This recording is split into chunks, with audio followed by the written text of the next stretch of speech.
Hey y'all, this is Brown at IF Brown, and tonight we're going to be talking about Dragonlance Chronicles, Volume 2, Dragons of Winter Night by Margaret Weis and Tracy Hickman. This was put out in 1985, and it was the second chapter in the original Dragonlance trilogy. And having read Volume 1 prior to reading Volume 2, I have to say that I appreciate this particular book because it does what a good sequel should do.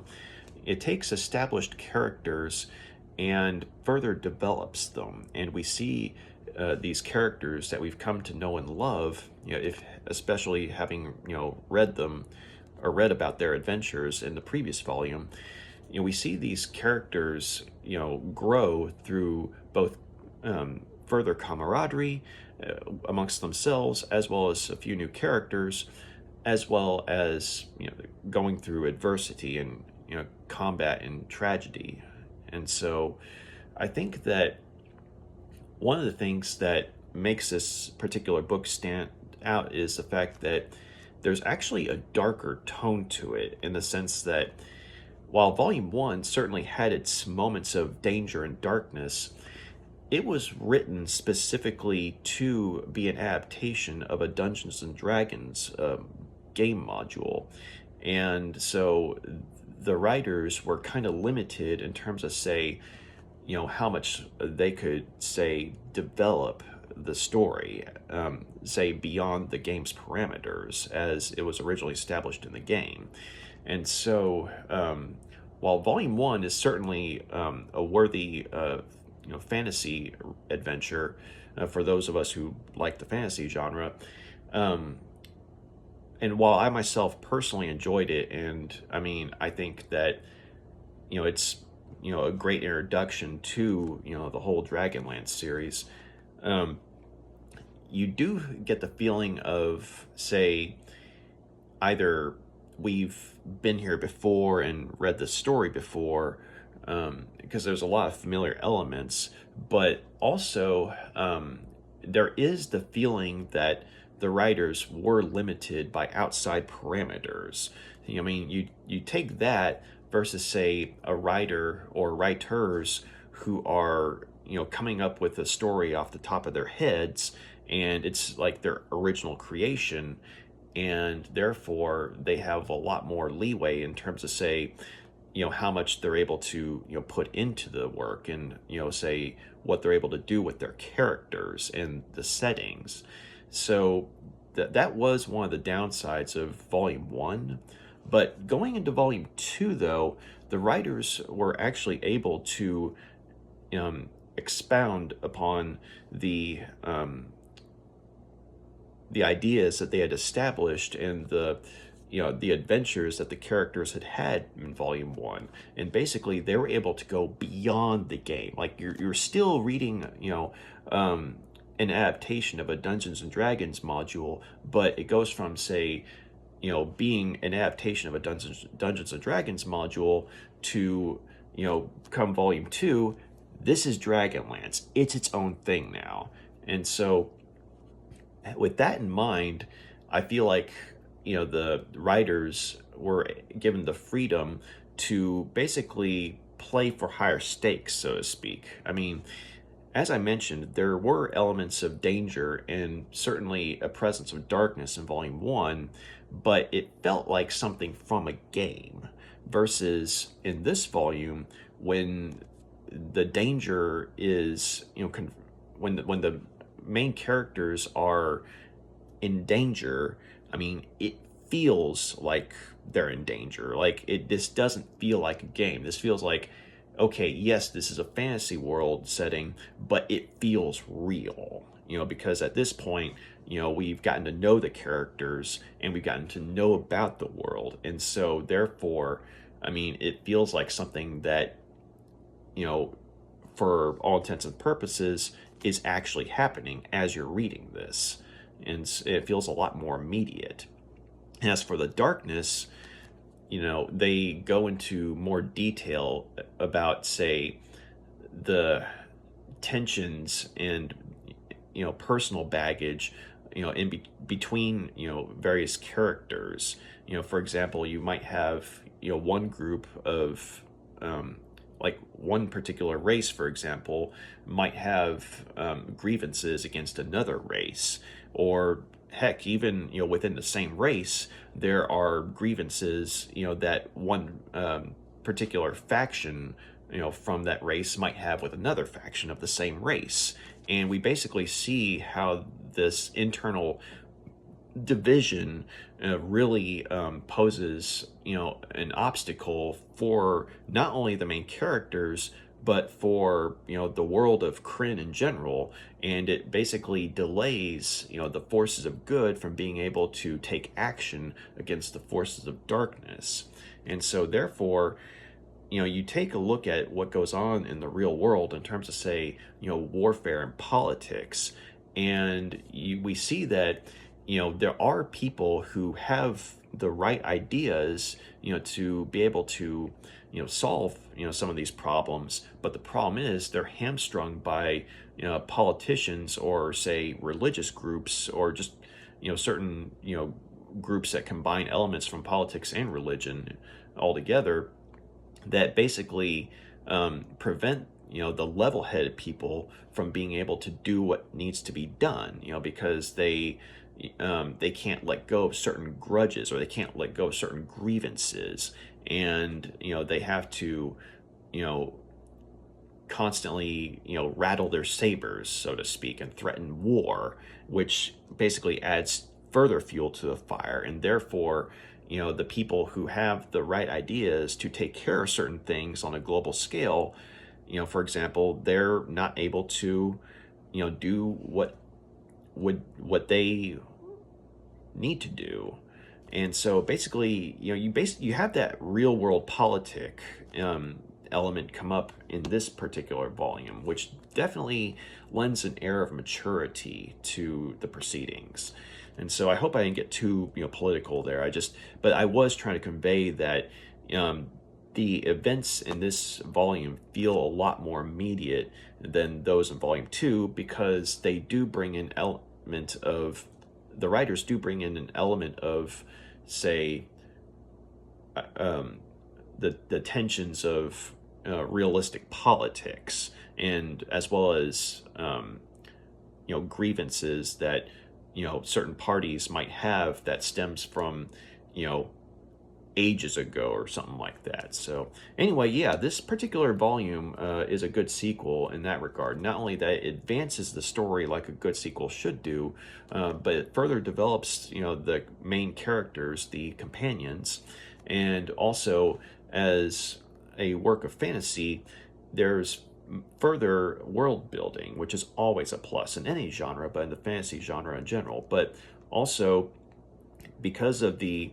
heightened sense of danger and the tension of semi realistic politics and racial tensions, I mean, the threat feels a lot more immediate in this volume. So before I get into the synopsis, I do want to mention that I'm going to try something a little different for conveying the synopsis to y'all, because last time when I reviewed volume 1, as I remember, I more or less told what happened in the entire book. I may have left out a few things here and there, but for the most part, I told y'all what happened from beginning to end. And so I feel like I could have done a better job in terms of, say, telling y'all just enough to get y'all interested and then proceeding with the actual review. But I think that this time what I'm going to try and do is read from a synopsis that I wrote. And I basically, looked through here, took some notes, but also I looked from a couple of wikis. I mean, Dragonlance wikis came in handy big time on this. So that way I could give y'all a synopsis that gets things set up, but at the same time, doesn't give away the whole story, but just gives y'all an idea of here's how it gets started and what happens next, or what will happen next. So, if y'all will bear with me on this, I'll go ahead and read from the synopsis for a few minutes. But if you already have read this book and you basically know the story already, and you just want to skip to my actual review, please feel free to. I will not take it personally. So, or if you want to read a more, I guess you could say, or if you want to listen to a more concise synopsis, I mean, I'm sure there are other channels that have covered this exact same book. Or if you want to, look online and actually read a quick synopsis, I mean, there's that too. But, I mean, if you made it this far and you want to hear me give the synopsis on this book, then by all means, feel free to listen. So, let's get to it. Notes. And hopefully I can read my own handwriting. That's always fun. Okay. In the dwarven city of Thorberden, and I apologize if I say some of these names wrong, because there's a lot of, weird names for places and people and what have you. Okay. All right. So, in the dwarven city of Thorbarden, the refugees of Pax Tharkas, freed from the dragon High Lord Verminard, present the dwarves with the Hammer of Kalas, a sacred warhammer wielded by the dwarven hero Kalas, in exchange for refuge in the city. The companions, on behalf of the refugees, are sent to Tarsis, known to be a seaside city. There, they hope to secure ships for the refugees to use to search for a new homeland. But upon arrival, they discover that the city had been landlocked after the cataclysm from long ago, and is no longer a reliable port, but a dying town. While there, they meet Alhana Starbreeze, princess of the Silvanesti Elves, along with a group of knights of Solamnia, led by one Derek Crownguard. They also learn of the Dragon Orbs, magical relics that, according to legend, allow one to control dragons. But a dragon attack soon follows this revelation, destroying Tarsis and splitting the group. In one group, we have Tannis Half-Elven, Riverwind, Goldmoon, Kalaman, Reistlin, and Tika, who all escape with Alhana Starbreeze, with Alhana Starbreeze. And so with the other group, you have Sturm Brightblade, Flint Fireforge, Tasselhalf Burfoot, Gilthanas, Lorana, and the priest Elliston, and they all go with Derek Crownguard and his small group of Solamnian Knights. The group led by Tannis flees, aided by Alhana's summoning of griffins, and they ride on the griffins to Silvanesti, the ancient homeland of the Elves.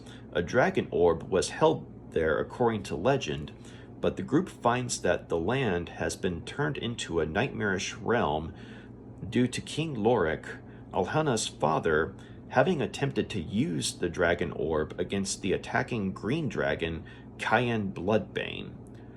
Lorik was a powerful magic user himself, to be sure, but he was unable to control the orb's power, which resulted in his mind breaking and him falling into an unending nightmare, which is in turn used by Cayenne Bloodbane to warp and distort the land around them all.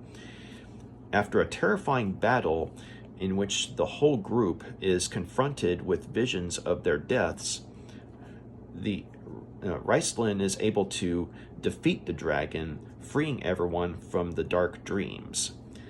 The group is able to retrieve the Dragon Orb, but at the cost of King Lorik's life. Alhana stays behind to bury her father.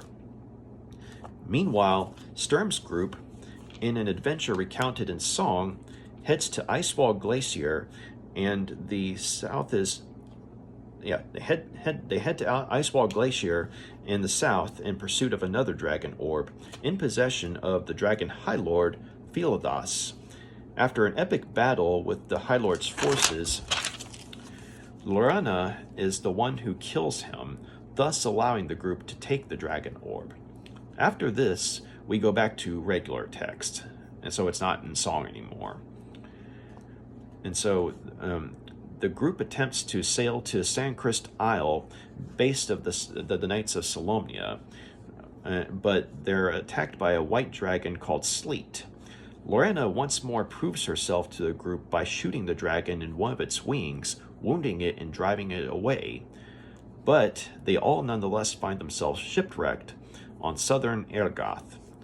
Located to the south of Sandcrest Isle, Ergoth is where native wild elves called Kaganisti live. While the group befriends a Kaganisti elf named Silvara, they learn the Kaganisti allowed for refugees from the Quilinosti and the Silvanesti elven nations to have sanctuary on their island. Unfortunately, both groups of elven refugees not only distrust each other, but see themselves as superior to the Kaganisti. As if that's not bad enough, both the Elves and the Knights of Solamnia, led by Derek Crownguard, are insisting that they have the right to take the Dragon Orb. Okay, so that was a synopsis that I wrote with some help from the Dragonlance wikis and from looking it up in the book itself. But okay, so that was the synopsis. My take on it is on the book is that, as I said before, the characters are further developed, and we learn a lot more about, say, Sturm Brightblade and his background with the Knights of Solamnia.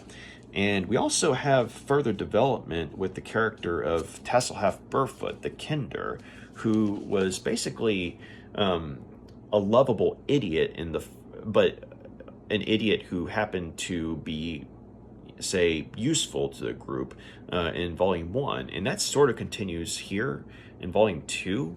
But as the journey gets, more dangerous and, the stakes are higher, he actually starts to, take things a little more seriously. And so when a Kinder is taking things seriously, things are bad. So seeing, Tasselhalf basically grow up, in a manner of speaking, was fascinating to see, because when the writers are, are showing things from his perspective, it's almost like we are watching a little kid grow up. I mean, Tasselhalf isn't a kid. He looks like a kid because of his short stature, but he's not a kid. But it feels like we're watching a kid grow up after having learned several harsh lessons of life. And it was fascinating to see. And there's even a moment or two where he actually proves to be, the one who takes action when those around him, either refuse to do so or are caught up in their own agendas, to do so. And so it kind of made me think of, Frodo from the Lord of the Rings series in that regard, in the sense that, we have, all these heroic characters, or at the very least characters who, would fit the bill more in a, say, heroic fantasy, the ones who get things done. But when Tasselhalf takes certain actions in the book that ordinarily, say, more heroic characters would do under the hands of other writers, that was actually a neat twist. And so also we have a welcome return of the seemingly absent-minded wizard Fizbin, who showed up in Volume 1, who basically got the group started on this adventure in the first place. But he shows up here, and much to the relief of both myself as a reader, as well as the characters in the group that he joins, and as in Tasselhalf's group, basically, he shows up alive and well, if a little pissed off from having landed on a pile of chicken feathers back in Volume 1. And so, he's comes across as a doddering old fool once more. But like in Volume 1, we saw moments where, he was more intelligent than he let on. And it was kind of ambiguous, like, okay, was this like a different personality taking over? But in Volume 2, though, Fizbin definitely shows that, while he might put on, say, an absent-minded facade, And maybe he even buys into the persona so much that at times he is absent-minded. There's definitely a powerful sense of intelligence there. And so there are moments where he gives information to the group, to where, or to the group that he's in, to where, they're all kind of like, how the heck did this guy know all this? We thought he was a doting idiot, but then, basically you get to a point where, with Fizbin, you don't judge a book by its cover.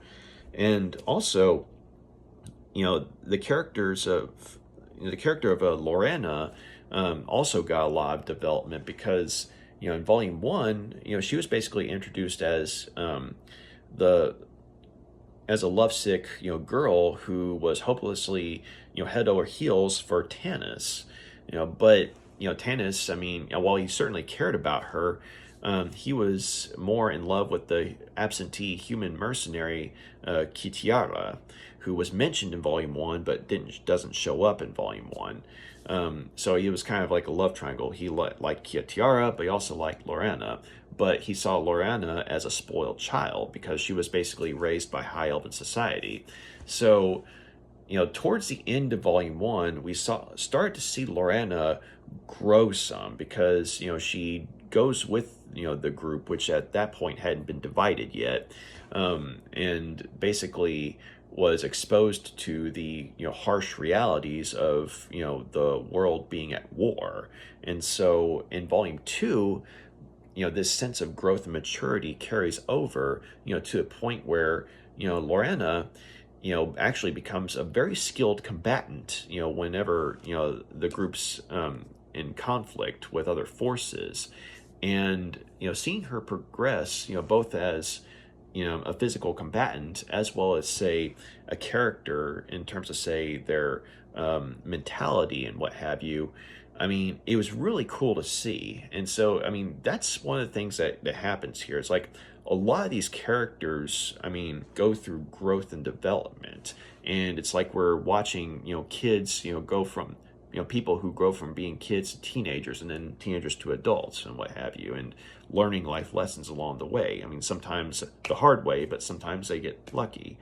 Also, Reistlin, he and, let's see, give me a sec.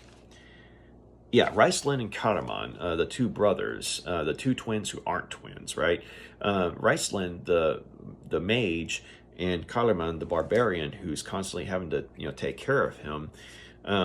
Their dynamic is, further developed as well, in the sense that, we see that Reistlin has an agenda that he's, determined to fulfill, for his quest for a magical power.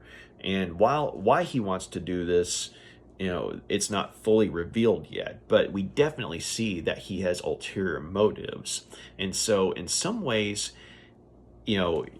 he's a danger to the group, but in others, he's definitely a benefit to the group because, I mean, without his help, without him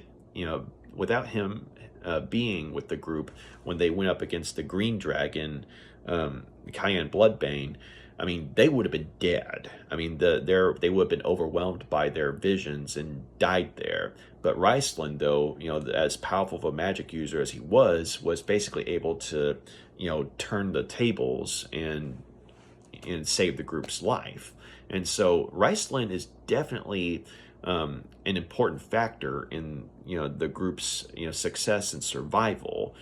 But unfortunately, though, I mean, while he does care for them on some level, I mean, even if he doesn't want to admit it, he does see them more as pawns in his game than, say, actual friends. And while he does see them as friends, but he also sees them as pawns. And so there is that ticking time bomb element when it comes to Reistlin. And Kalaman, his brother, he gets a little more development in a sense that, he and the barb maid Tika from Volume 1 continue to develop, their blossoming romantic relationship, and we see them, basically consummate it. I mean, well, we don't literally see it, but it's made clear that they've consummated, their relationship with one another. And so, Kalaman's, definitely in better spirits and basically giving, someone other than, say, his brother and the group to basically try and do his best to survive in this world, because with Tika, he actually has a genuine source of hope, someone that he loves. I mean, someone besides his brother that, like his brother he loves, but he also fears his brother because he knows, what his brother, went through in order to gain the power that he had, but he also knows the toll that it took on him physically. But he also knows that his brother, while Kanman isn't exactly the sharpest tool in the shed, he does know that his brother, has his own, dark agenda, and it terrifies him. But he's too loyal to, say, chunk him out of the group, like some of the other people in the group want him to do. But on the other hand, Tika, though, this is someone that he loves, I mean, without having, fear for them. I mean, like, he doesn't fear her. He doesn't have to worry about her, say, going off and stabbing him in the back or anything like that. I mean, this is like a pure, love. And in this particular setting, seeing as how, the war of Kryn has gotten, more intense, I mean, it's nice to see such a relationship blossom. And so we also have, let's see, the character of Alhana Starbreeze was a fascinating one as she was introduced, because we see that she actually, while she has no great love for humans, she ironically ends up falling for a human, Sturm Brightblade, and he for her. And considering that he's basically, I mean, committed to the Knights of Solamnia and lives by the code and is trying his best to exemplify it, I mean, any sort of emotional relationship that he has outside of that, threatens to jeopardize that. But nonetheless, I mean, he does fall in love with her, and she in turn falls in love with him in the brief amount of time that they get to know each other. And she actually gives him this star crystal, I think is what it was called. And, basically, by giving that to him, she's basically, signifying that she's giving him her heart in a way. But when Tanis finds out about this, I mean, he keeps it to himself, but he's, terrified because he understands that by Alhana giving up, a piece of herself to a non-elf, she's basically, risking, the sadness and grief that comes from, say, comparatively immortal, race, a member of a comparatively immortal race, falling in love with an ordinary mortal. And so, elves tend to be very long-lived, whereas humans, I mean, they come and go. So the fact that she's in love with a human, unfortunately, also is implied to attract, certain, I guess you could say, metaphysical forces, which would go against, the one that she's in love with, and in this case, Sturm. And so, Sturm, speaking of him, though, we get a lot more development with his character, because in Volume 1, I mean, he was a good character to be sure, but he was kind of stiff and rigid, because his code was what he lived for. And basically, he was like a paladin, or an aspiring paladin in a way. But, and he was wanting to, serve as an example as to, what the Knights of Solamnia could and should be, but unfortunately, though, when he gets involved with Derek Crownguard, you would think that initially being reunited with, fellow brother knights would be a good thing, and it seems like it is initially, but it turns out that, the Knights of Solamnia are divided, in the sense of, say, you know, who they think should be in power and what have you. And so, um, and Derek Crownguard proves to be someone who is a lot more bloodthirsty and eager for the acclaim and recognition that comes with power. Whereas, Sturm, on the other hand, I mean, while he does want the Knights of Solamnia to be, restored, to the honorable and powerful status that they once had, he doesn't want them to do so through dishonorable means. And he gets in trouble with Derek Crownguard and some of the other knights when he refuses an order at a certain point in the book, where, basically, had he obeyed the order, he would have been firing on those that, by rights should be considered allies. And by spilling their blood, he would basically, touch off, another war, between, say, elves and humans. And the fact that, the world's already at war at that point against, the forces of the Dark Queen. I mean, yeah, Sturm was like, no, I'm not going to fire on our allies. And so by refusing an order from Derek Crownguard, by refusing that specific order, he basically is branded a traitor.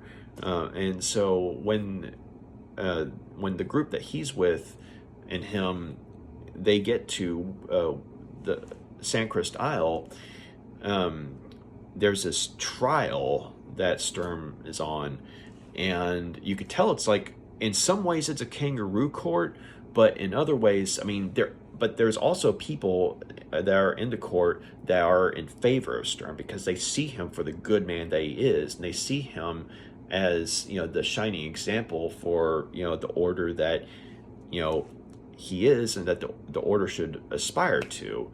But unfortunately, there are too many people that are in power that are, say, more in favor of Derek Crownguard's approach in terms of, say, basically, going all out on combat and, basically attacking, first, as opposed to, say, solidifying diplomatic relations or, tending to, their wounds first and what have you, or metaphorically speaking.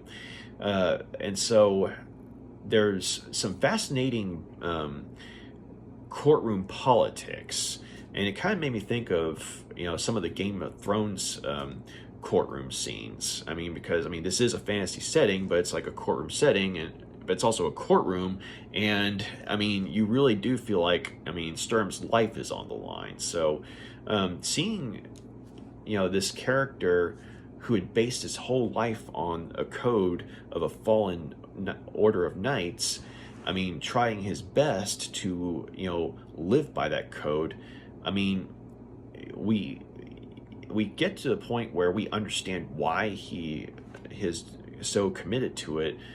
And even if he still comes across as, say, stiff and rigid in his mentality, we do feel sympathy for him because he comes to understand that while the code is something that is good on paper and it does have some wonderful ideals to aspire to, their, real life is not, say, black and white like the code pertains to be. Or the code, is supposed to be. And so, with that in mind, there comes a point where Sturm, basically has to make a decision. He has to either go by the code and, and have, events go, in a, shall we say, less optimistic way, or at the very least in a way that would lead to further ruin, or he turns against the code, and while might bring disgrace to the group in the eyes of some members of the order, he might also show them that life is more complex than the code. I mean, we need to aspire to the code, but at the same time, we can't live by the code because there's just too many variables at work. I mean, with this war going on, especially, I mean, it's not just black and white. There's a lot of gray area. And so seeing the character of Sturm reluctantly come to that conclusion was really powerful. I mean, at least in my opinion. And I liked seeing him, like the other characters, grow and mature. But I did feel sympathy for him because this was something that, he was passionate about, something he was committed to. And when he came to the reluctant realization that this was flawed, both the order, the code was flawed, but also, he himself was flawed along with the knights. I mean, he was flawed for following a flawed code that was put out by a flawed order.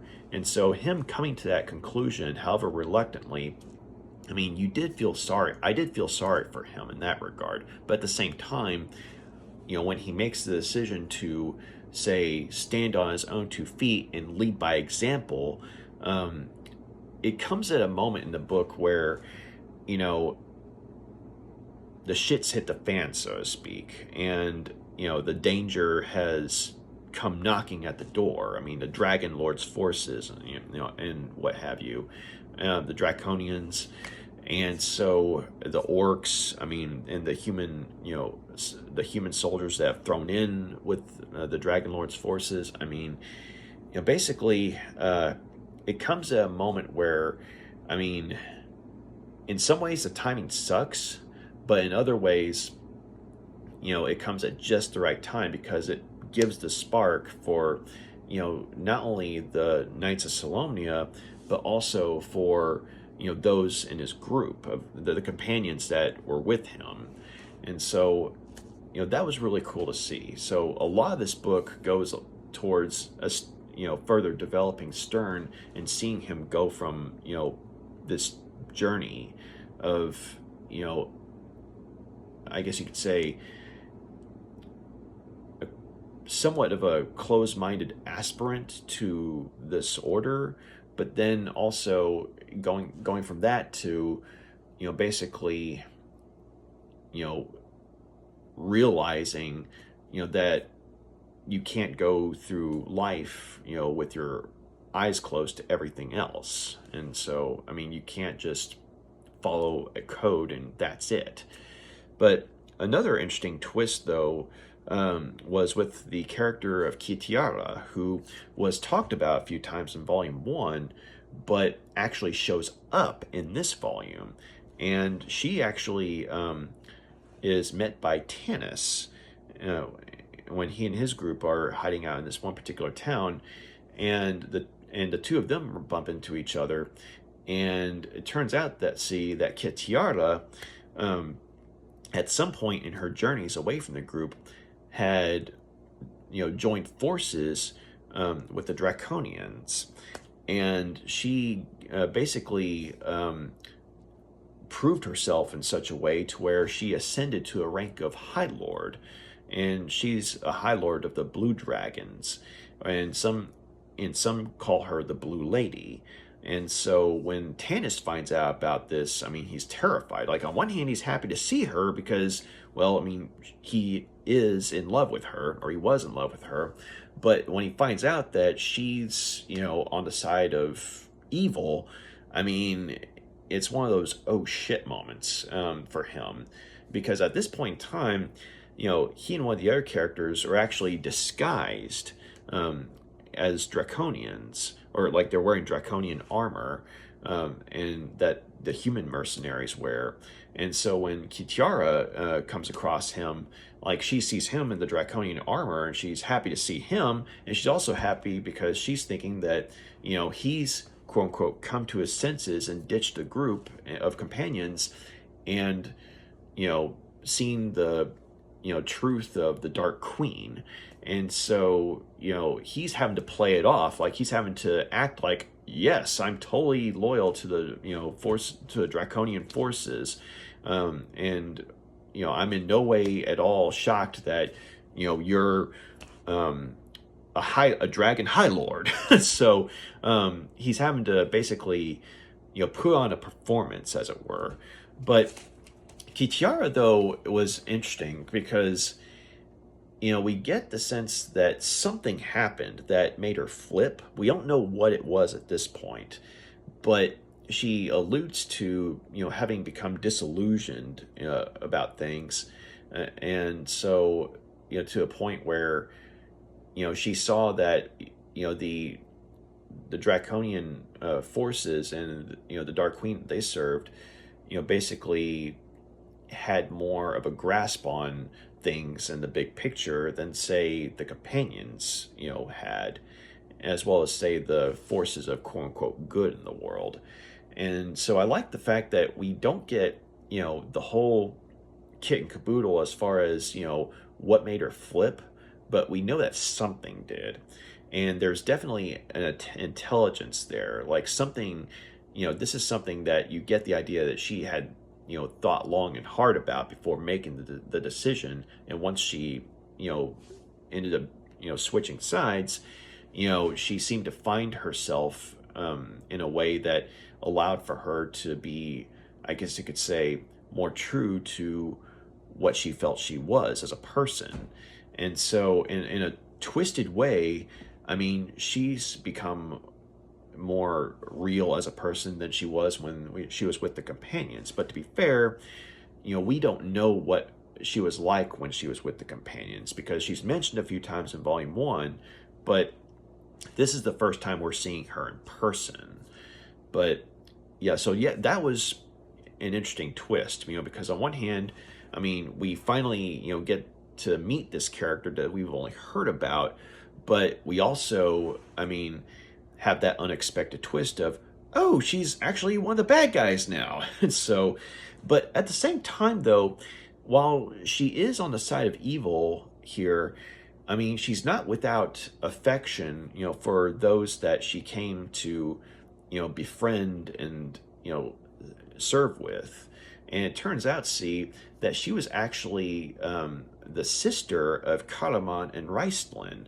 And I think she was like, I can't remember if she was like the straight up sister or half sister, but she was basically, I think, the older sister of the two of them.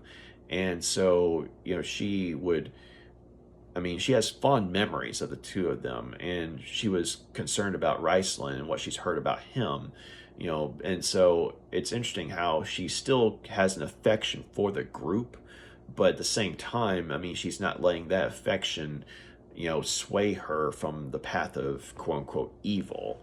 And that's kind of another thing I liked about her character, because evil is present in this book, but we have a character that, is trying to see things from the bigger picture, and is trying to, and has seen enough of the quote unquote benefits of evil that she feels like that would be the better, I guess you could say, ruling power of Krynn than, say, the forces of quote unquote good. Because, I mean, you think about all the infighting and squabbling, that these forces, that these, people that are in power on the side of good have gone through. I mean, when we go back to this whole real world politic aspect of the story that Margaret Weis and Tracy Hickman bring in to things, and you can kind of understand, why, a character like Kitiara, would be swayed to the side of evil if she, has seen enough to be convinced that, evil would just basically be able to wipe the slate clean and start from scratch. So that way, the people who are in power on the side of good, the ones who keep falling back on old grudges and what have you, they'd be out of the picture, and the survivors would be left to start anew and hopefully be guided in a better direction. And so it makes sense in a way, but at the same time, this is evil we're talking about. So yeah, so while you can understand Kitiara's motivation from what she, tells of, what she's gone through in her life and what we've seen of, the forces of good, like the councils and what have you, like people in power who are in a religious of a religious authority. I mean, they tend to do more harm than good, and they tend to basically keep the companions from fulfilling their duties, on this journey to save the world, because of their own superstitions and their own grudges and what have you. So this was another fascinating layer to the book. But at the end of the day, though, I mean, as much sense as those on the side of some of those on the side of evil might make, at the end of the day, it's still the evil. And if evil wins, then the whole world is basically an, at risk of annihilation. And so as chaotic as the forces of good can be, with all their internal divisions and their squabbling and bickering, I mean, it's kind of like, it made me think of Skyrim in a sense. You have the Imperials and you have the Stormcloaks, and you can understand the motivations on both sides, but when it comes to say, okay, which group is better for the entirety of the kingdoms, I mean, well, in my opinion, the Imperials, right? Well, it's a similar thing here. So basically, the companions on one hand, I mean, we're on their side regardless, right? Because they're the main characters and we've come to know and love them. But the fact that the forces of good, I mean, that they're in such division right now, once the whole idea is, once the forces of good get their act together, then they might actually stand a chance against darkness, since they'll be united. And when that happens, then you actually have some hope for those who are left standing. So I thought that was all very fascinating. I didn't expect the book to be that thought-provoking, but I also liked certain revelations regarding some of the characters that we come to learn. Like, for example, there's the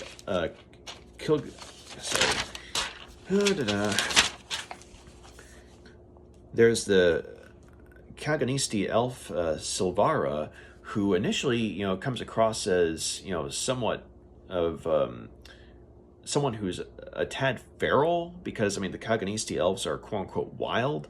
But it turns out, though, that much like the character of Fizbin, I mean, there's a lot more to her than meets the eye. She's a lot smarter than she lets on, and she's also a lot more powerful than she lets on. And let's just say that there's a certain connection to dragons that she has that, makes you realize that we're dealing with something far more than human here. And when that happened, when that was revelation came out in the book, the way it was done was pretty cool. So yeah, I mean, you have certain characters that come in that they have one face, but then it turns out there's something else behind it, and oftentimes something that gives a glimpse into these otherworldly forces, at work, behind the scenes. So, also, just on a personal note, I liked, I mean, Flint. I mean, it's always cool to see Flint Fireforge, the dwarf. I mean, because going from volume 1 to here, I mean, he kind of sees himself as the grandpa of the group, and is having to keep these youngins in line, so to speak. But he's always grumpy. He's always convinced that he's dying if he has to go on a boat, because dwarves don't like water, apparently, or at least he's a dwarf who does not like water. But at the same time, though, it's always cool to see him basically go through being seasick in order to be able to be there for the group, because I mean, he's afraid that they fall apart without him, because I mean, he's the oldest of them, and he really does see himself as kind of a father figure to the group. So that was another thing I liked. I mean, in terms of, say, certain things about some of the characters. So, Flint Fireforge more or less stays the same, but there are moments here and there where, you know, he goes, I mean, for the most part, he's the lovable grump, but there are moments, though, where he's a very solemn individual. Like, say, when certain characters are, you know, maybe going on a possible suicide run or something like that, and he knows that there's no way they can be swayed, that kind of thing. And so him being, the oldest of the group, I mean, he's seen a lot of death, and so he knows that some people just can't be swayed, unfortunately. So seeing, the lovable grump, go from that to, having a moment where it's like, yeah, this guy's seen some shit. I mean, yeah. So, and also I liked seeing the race of the gnomes be introduced in this volume, and and Tasselhoff and Fizbin are the ones who have the most interactions with them. But one of the cool things about the gnomes is that basically they talk so fast that it sounds like they're just saying gibberish, but they're saying, like, I don't know, pages worth of dialogue in like a little blur of seeming gibberish.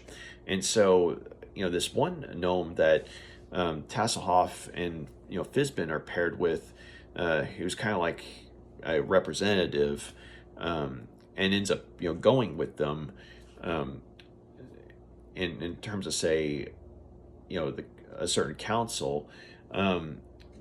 It's interesting seeing him, this representative, kind of go back and forth between, talking as fast as he normally does, and then making an effort to slow down enough, to make sure that the other people understand him. So, and also their method of transportation in their underground cities was probably, one of the, more humorous moments in the book, because there's a catapult that they use, and basically they have this complex system where if you have to get to a certain floor, well, you get into the catapult and you're flung to that floor, and each floor has a set of safety nets that are supposed to work.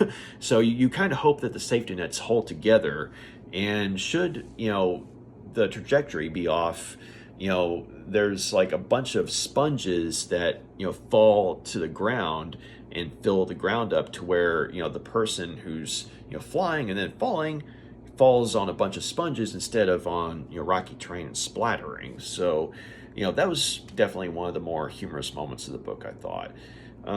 So yeah, just all in all, though, I mean, I really thought this was a good sequel, and it was far more developed in terms of, say, character development and world building than I think Volume 1 was, with respect to Volume 1, because I still think that's a great story. It's a great introduction to the whole Dragonlance series. I just think that, with Margaret Weis and Tracy Hickman being able to go beyond,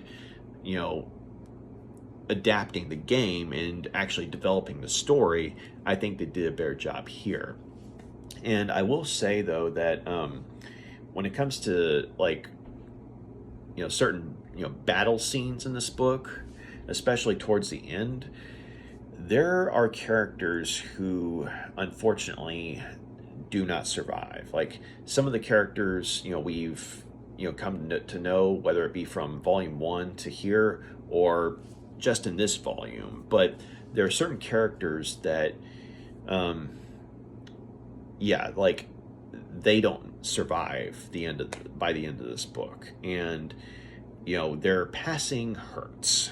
And so, I mean, that's a sign of a good writer, or good writers, I should say, in the sense that, I mean, we really feel a sense of loss when certain characters die.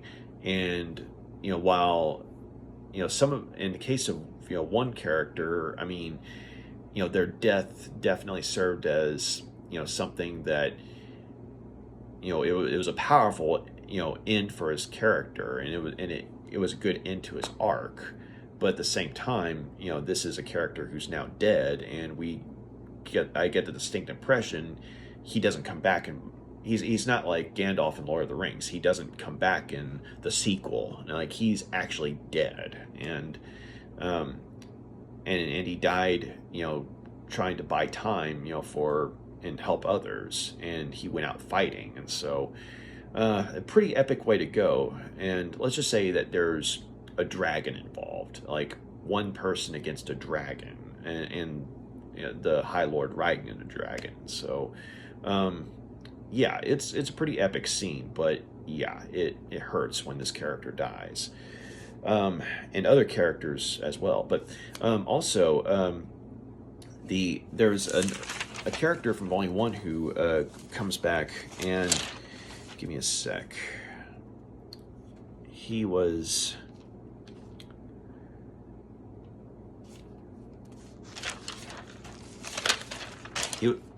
Okay, I thought I wrote it down, his name down. I apologize, but he was a smith, a blacksmith, and that we met in Volume 1, who unfortunately had his arm chopped off by the Draconian forces. But he actually comes back, and due to an adventure that happened off screen, so to speak, he now has a silver arm to replace that.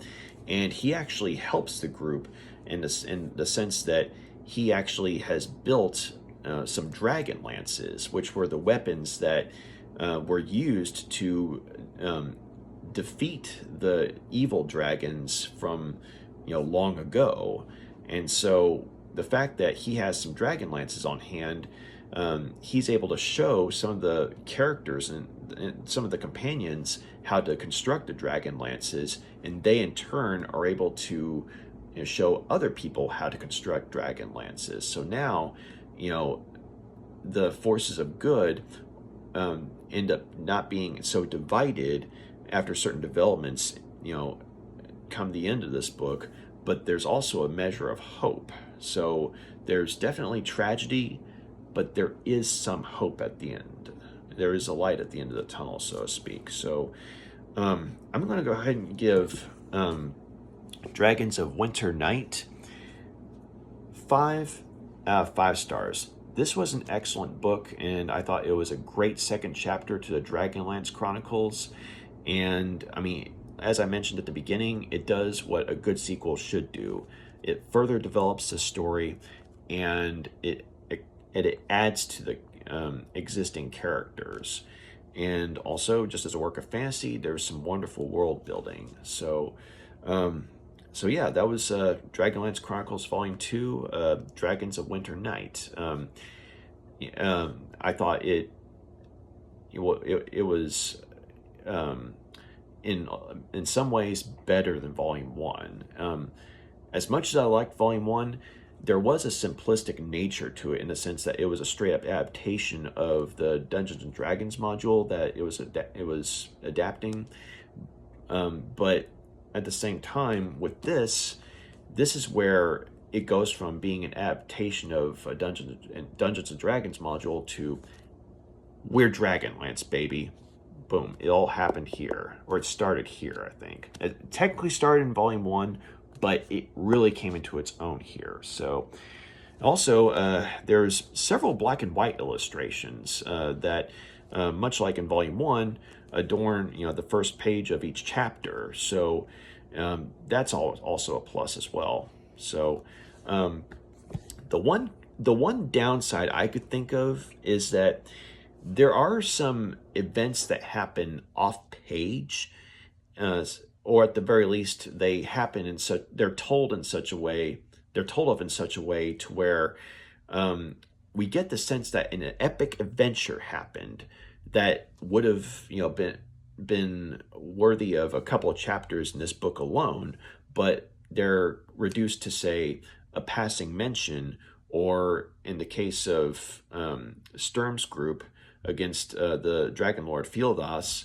I mean, it's all a sonnet or in song verse, and it's like this epic adventure is recounted in a brief song, and that's it. But we know that some epic stuff happened. I mean, that's where they got the other Dragon Orb, and that's where Lorena proved herself, to the group. And so, I mean, on one hand, I like the fact that it reminds us that there's so much more going on than the main story in this book.